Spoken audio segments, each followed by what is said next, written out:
But since you're definitely tired of hearing me speak this morning, our introduction is going to be very short because we want our speaker to have as much time as possible. So our speaker this morning is Kim Hall. You all know her. She is the Executive Director of Bluffton Self-Help. She has been the Executive Director for the last 5 years, and we know how all the wonderful things that Bluffton Self-Help does for the community. And with that, I'm going to let Kim tell you about the future of Bluffton Self-Help and the new things, correct, for this year? Yeah, thank you. Kim.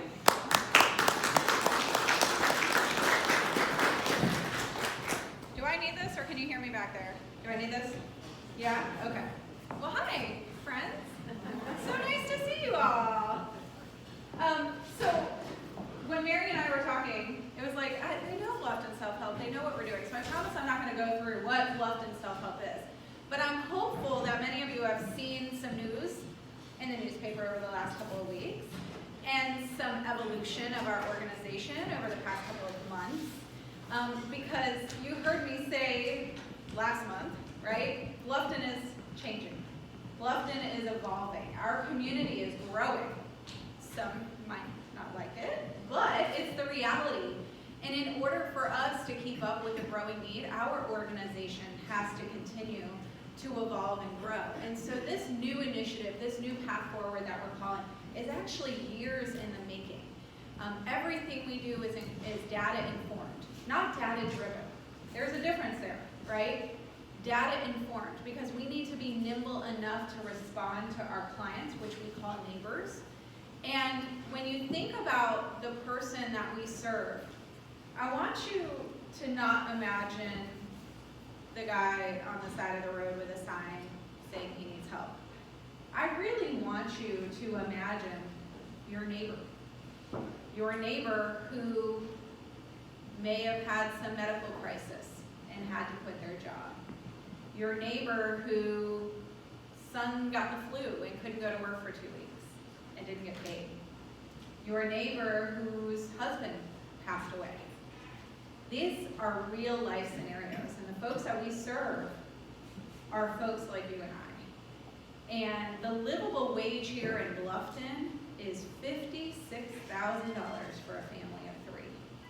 So when you hear a lot about livable wage and affordable housing, we're not even going to put a stake in the ground around that. But what we are going to do is put a leadership stake to collaborate with folks who can initiate, who can make change, and who can make this happen. So I want to share a little bit. I'm going to move over here because I'm really not prepared to show you all this. But Mrs. Ida Martin, many of you know, knew, right? The late Mrs. Ida Martin founded Bluffton Self-Help 35 years ago with the simple notion to help her neighbors in need. Our core values today are still the same. Our mission is still the same. We have this commitment not only to Bluffton, but to our greater Low Country region, right? So Mayor Williams, many of you know, the mayor of Hardyville, said to me, need knows no boundaries, right?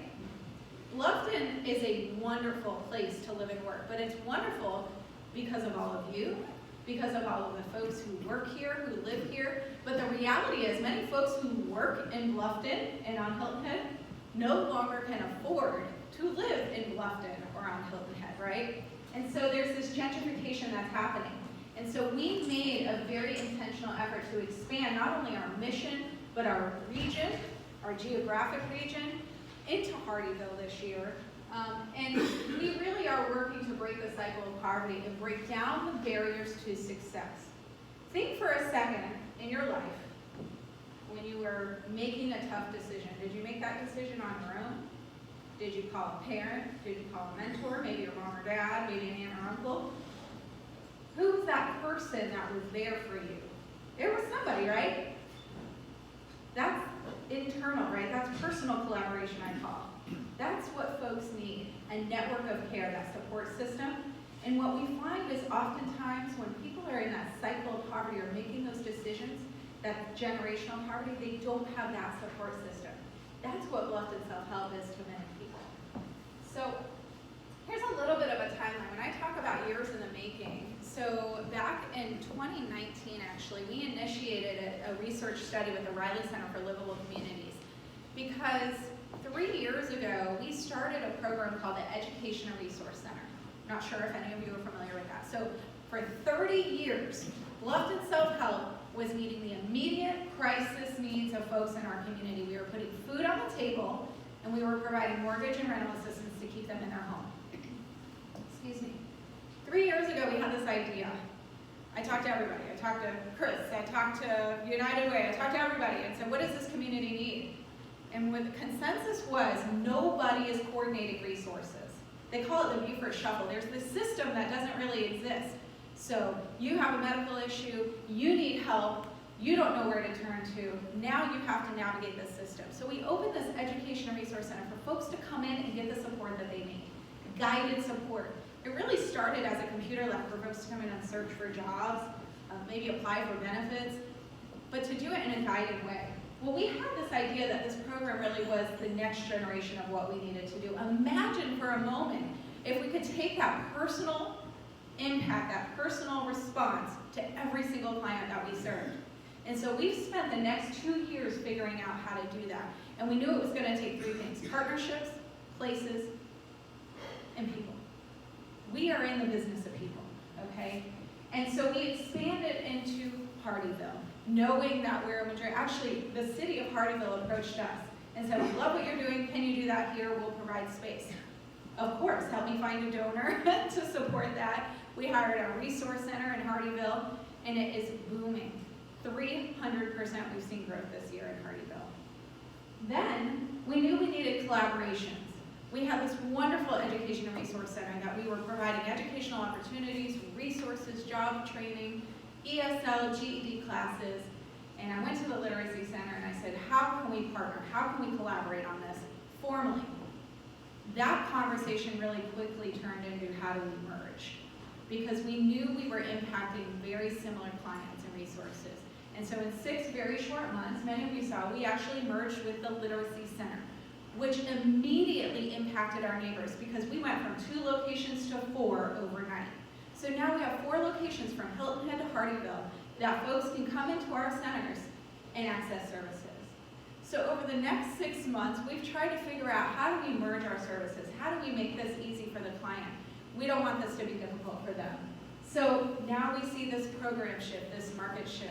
We knew we had to change our brand because Bluffton Self-Help, as you know it, is no longer as you know it, okay? We knew we could no longer afford to take a singular focus on what we're doing. Here's some of the data that we learned from the Riley Center. 6 in 10 neighbors in Beaufort County, 6 in 10, 60% are not earning a livable wage. That is completely unacceptable. In Jasper County, it's 75%. So imagine for a moment, you're working hard. This is where we call underemployed. Folks are working 2 or 3 jobs just to make ends meet. What happens to their quality of life is it continues to go down. Now they can't be there for their child. Now they can't help them study. Now they're looking for childcare, right? So there's a snowball of effects that happen through situations like that. 32% of Beaufort, 55 in Jasper don't have a high school diploma. So guess what one of the first programs we decided to implement? GED. Not only GED, high quality, free GED for folks to access and get services that they need. 10% of our population in Beaufort County and 12 in Jasper are food insecure, meaning they don't know where their next meal is coming from, okay? Food insecurity is an issue. You don't see it because you're used to seeing the guy on the side of the road. That's not food insecurity. That's that family making ends meet, making tough choices between paying their rent, their very high rent, or putting food on the table. And not just food, but nutritious, healthy food for their family. The livable wage, we talked about that, $56,000. So why evolve? I'm not going to read this to you. But the essence here is that our community is changing. The needs of our community are changing. And we feel like we have a duty and an interest to invest in our neighbors in need. And by doing so, the impact on this community is actually pretty profound. It's not just about putting a loaf of bread on the table or helping somebody find a job. Think of that economic impact this has. Many of you run businesses, right? Many of you work here. Imagine if that family goes from crisis to self-sufficiency. Now, that family of four is earning a livable wage. What do you think they're doing with those earnings? Not only are they stable in their Bluffton home, they're spending money in Bluffton, their kids are stable, and their children are now thriving. There's an economic impact to stability in our community. So we have a new logo. Cool, right? You guys like, it's an apron. That's an apron. Right? We didn't want to lose that. And the change really is that Bluffton Self-Help for so many years was known as a food pantry. Well, we're no longer a food pantry. We have a market now. But Bluffton Self-Help, as we know it, is the pathways to personal success. And so we made this very intentional shift to our programming and an investment in our community, almost $1 million that we're investing this year in this shift to help change our community. So remember I went back and said we had this pilot program, we started case managing, we started working with folks from crisis to self-sufficiency. It was a real small population. We were doing it in Bluffton, we were doing it in Hardyville. 95% of those folks moved on to self-sufficiency. So we have this idea, what if we did that for all of our clients? What if we did that for 5,000 clients that we were serving? What if we were doing that for our ESL students, our GED students, our food pantry clients, our market clients?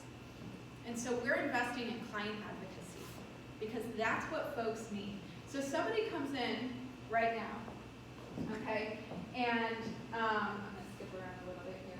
There's our Hardyville location. Somebody comes in right now, I just want to show this. And it's a very singular approach, right? And I don't want to say right now because we've already made the shift. Last year, in December, somebody comes in, they need a food card, they say, I need help putting food on my table. We give them a swipe card. There's no means testing. There's no income requirement. You have to live or work in Bluffton. That's it. All of those donations are from your food drives, from the postal food drive, and your communities where you're donating food. And we provide that food. That person then comes in once a week and they can get up to $100 worth of groceries and they leave. And that's the transaction we have with that neighbor. Now imagine that person comes in and they're meeting with Ms. Candace, who is actually Mrs. Ida's granddaughter, isn't it? Got a family affair here. And Candace says, Steve, why do you need to put food on the table? What's going on? What other resources do you need? On average, a family needs to access 5 to 7 resources to get from crisis to stability. Do they know those resources? Do they know how to access them? Probably not. Okay? So now that family's coming in, and not only are we putting food on the table, but Steve says, I'm really struggling. I can't get promoted at work because I don't have my high school diploma. And guess what? Candace says, you know what, Steve, we got a GED class starting Monday. Why don't you come join our GED class? Well, maybe Steve's English isn't really good. Maybe that wasn't good English, actually, now that I say that.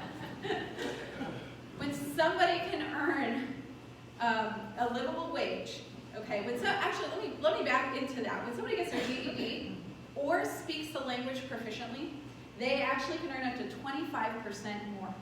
25% more just with those credentials. Okay? So when somebody comes in and we can teach them how to speak English and how to get their GED, which in turn, 50% go on to post-secondary education, they enroll in TCL, they go to trade school, that's a good economic impact. Now, all of you who are hiring right now who can't find people, guess what? Now you have skilled folks ready to work. Okay? So you see how this all rolls together. This I wanted to show because this is where we've come from to where we're going. And what's most important here, we've gone from basic needs and basic education, right? And that was just 3 years ago with our Education and Resource Center, with our market. And now we're moving to integrated services, okay? We're moving to a holistic approach. We are taking client advocacy to that next level. Remember I said who was that person who was behind you all the way? So I want to tell you a quick story. I don't know if any of you saw the CB2 or CH2 magazine with Tina in it. Did any of you see that with Tina and Tom? So Tina came to us, and she was applying for financial assistance. And we work very closely with partners. Remember I said collaboration is important. We couldn't do this alone. We are not experts in everything, but we are leaders. And we're willing to take risks to put ourselves out there in order to help our clients. And Tina came to us, and St. Vincent de Paul called us and said, you know, Tina has asked us for rent every year. We need to meet with her. She has so much potential. And so Barbara, our center manager, said, Tom, why don't you and Tina come in? And they sat there and said, Tina, what is going on? Every year you need us to pay your rent. She said, I'm working at Circle K. I'm a single mom. I cannot get out from under this. And Barbara said, Tina, what do you want to do? And Tina said, I want to be a nurse, but that's not realistic. How can I be a single mom, work, and go to nursing school? And Barbara said, not only are you going to do it, but we're going to be behind you all the way. And you can do it. Tina started bawling. Nobody had ever told her she could do it. And guess what? Tina has a wonderful job over at Low Country Fresh. She's enrolled in school. She decided nursing wasn't for her, but accounting was. What a shift. And she has this wonderful mentors in Barbara and Tom to help guide her along the way. When she's having a tough day at work, guess what? She calls Tom and says, how do I deal with that? Rather than just saying, I quit and walking out, she's learning conflict resolution skills, right? Because that's the cycle. We're breaking that cycle. So we're taking this holistic approach. Guess what? At Christmas time, I said, Tina, how are you doing? She said, you know, I'm making it. I'm just making it. I said, do you have toys for your daughter? She said, no, we're not going to do Christmas this year. I said, Tina, come in and get toys. We have the largest toy drive review for Jasper and Hampton County. Tina wouldn't have known that unless our advocate, right? Actually, I called her, checked on her, to make sure that folks have access to the services that they need. Now, toys aren't about toys. That's about hope and joy and stability for that family. But staying safe in your home, that's important. Getting the education and access to the tools that you need. And maybe that education isn't as formal as GED and ESL classes. Maybe it's financial education. Maybe it's how to budget. Do you know how hard it is to tell somebody who's living in generational poverty that you need a budget? That's not something you can tell somebody. It's self-exploration that they have to go through, and they go through that with their mentor. It doesn't happen overnight. It's an incredibly organic process. So we're moving from a very client-centered environment, which we've had for years, but a very transactional approach to a very relational approach, okay? This is a huge shift. It's really hard to kind of explain because it's very different. It's very different for a nonprofit to go through a shift like this, and it's different for our community to understand the shift in which we're embarking on here. But what it means is, like I said, we are investing in our community. We're moving folks from crisis, where we stabilize them, we advocate for them, we provide them basic needs. We start empowering them through stabilization, education, and training, career readiness, job readiness, mentorship, goals, resume writing, all the way to success. The goal is that the neighbors that go through this program actually turn around, and Tina now becomes a mentor for somebody else going through that program. That peer-to-peer relationship is so important. It's wonderful if Mr. Tom tells Tina, Tina, I maybe would do that different. And Tina goes, yeah, well, Tom, you know everything. But if Tina tells Sam they need to do it, sometimes that peer-to-peer relationship is really important. So we have really ramped up. We now have a resource hub where anybody can walk into to receive services, anybody. If we can't provide it, we will hold their hand. We're not going to give them a card and say, here, go call Mary over here and she'll help you. We're actually going to sit down and say, hey, let's call Mary and make sure that we can get you the help that you need. Okay? This client advocacy is important. So we're actually bringing up their case managers. We call them client advocates because they're advocating for their client, and really they're referring them to all these centers. So each of our literacy centers and education and resource centers are now learning and literacy centers. So we have a learning and literacy center in Hardyville, Hilton Head, and Kitty's Landing here in Bluffton. We have our resource hub in Bluffton. We have our market in Bluffton. And we're truly transforming the way in which we offer services here in our community. This is no longer just about Bluffton, right? Bluffton is bigger, we're bolder, we're growing, And it's important that we're supporting the outlying areas to help make our own community stronger. We will never, ever move away from Bluffton, right? That's our namesake, it's where we've started, we're here for our community, but if we're not taking care of right outside our community, we're truly not helping our community. This is a true investment in what we're doing, so. That was a lot, right? I went through a lot really fast. I hope I'm seeing a lot of nods and it makes sense, but I do want to answer any questions that anybody has. Yeah. So we see these people outside of Wool and Kroger with their signs. Yes. And we see when we drive around all sorts of people looking for help. Yes.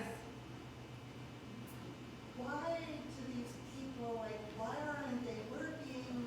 And, you know, that's hard I'm all about helping. Yeah. I'm happy to donate. And sometimes I do give them some money, and I don't know if that's a good thing or a bad thing, but, you know, why do these people not have a job? There are services, okay? So I will tell you all right now, I see it as well.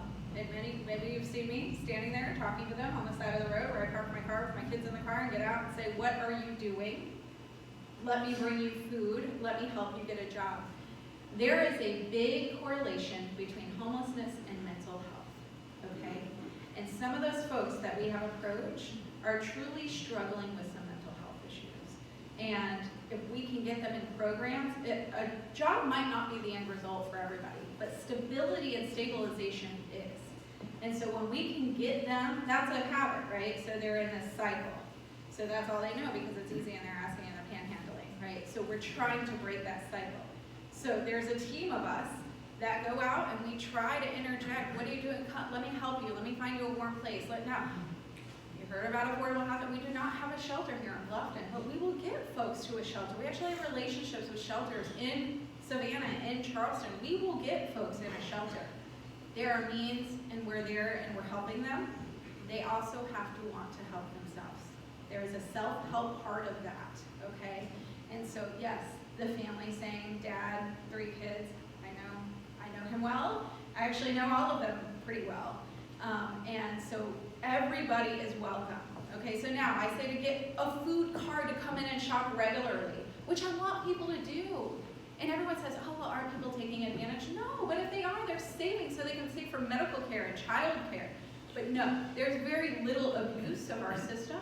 But if folks can come in, if anybody comes in and says, I'm hungry, we will make sure they have food. And appropriate food, because if somebody's homeless, I can't give them something to cook. I have to give them, something to eat. Yeah.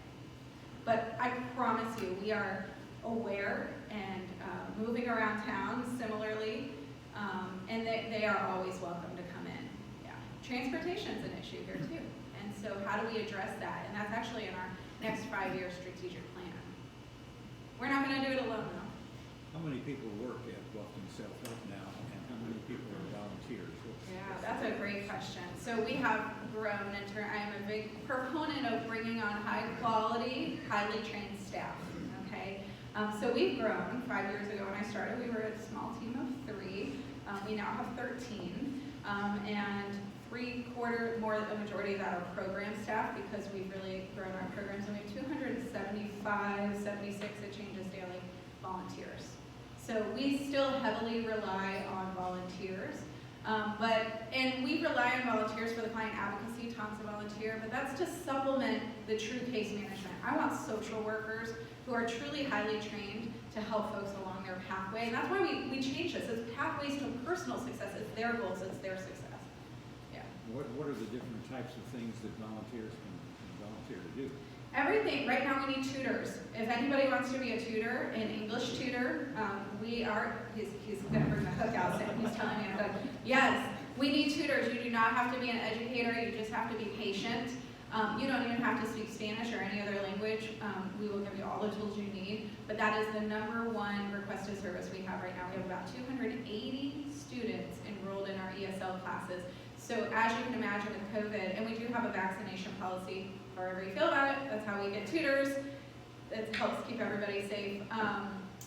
And so tutors are important. We are always looking for folks to work in our food pantry, but mentors and tutors are probably the highest need right now. So So go on our website, blufftonselfhelp.org. Please check out our new website. If you don't like our Facebook page, please go to our Facebook page. That's where we distribute all of our information. So our needs change weekly, what we need change weekly, our programs change, and that's where we're at. You then work with the local trade school here, the Mhm. public trade school, and you refer people there? We do. You pay for them to go there? We will. Yeah, we will. So actually what we do is we incentivize our GED students, so we'll cover so TCL will scholarship year 2, not year 1. We'll scholarship year 1 if they get through our GED program. So we try to create incentives for them to keep going. You're in study mode, keep going. So we'll do that. We actually have, Hardyville, I will say, has a wonderful trade program right now in partnership with TCL. And Low Country Trade, I think is the name, to do welding and CDL. Those are really important skills. And we'll also scholarship, we do all the testing to get folks in. So TCL has a great deal, like phlebotomy, things like that. We'll do all the testing. We also do all the testing for the Fire Academy. So if folks want to join the Fire Academy, we'll do all the testing there. So it's a pretty robust program, more so than people think. Good question. Any other questions? So here's my hope today. Don't worry, I'm not going to ask you for money because you guys do so much for us. But I do hope that you share this a little bit. Share it with your friends and neighbors because it's a really big initiative and it's really important for our community. And we rely on the community not only to help us but to spread the word because you never know who you're going to be talking to and somebody actually may be in need. So just spread the word about how we're evolving and transitioning and transforming because I think it really is having a big impact on our community. So thanks for having me. I appreciate it.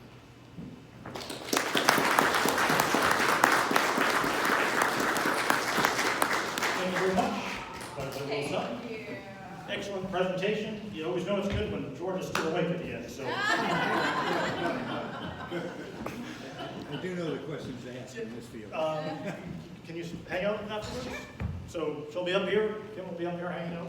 If anyone has any further questions or concerns. Real quick, I don't think we did Happy Bucks, did we?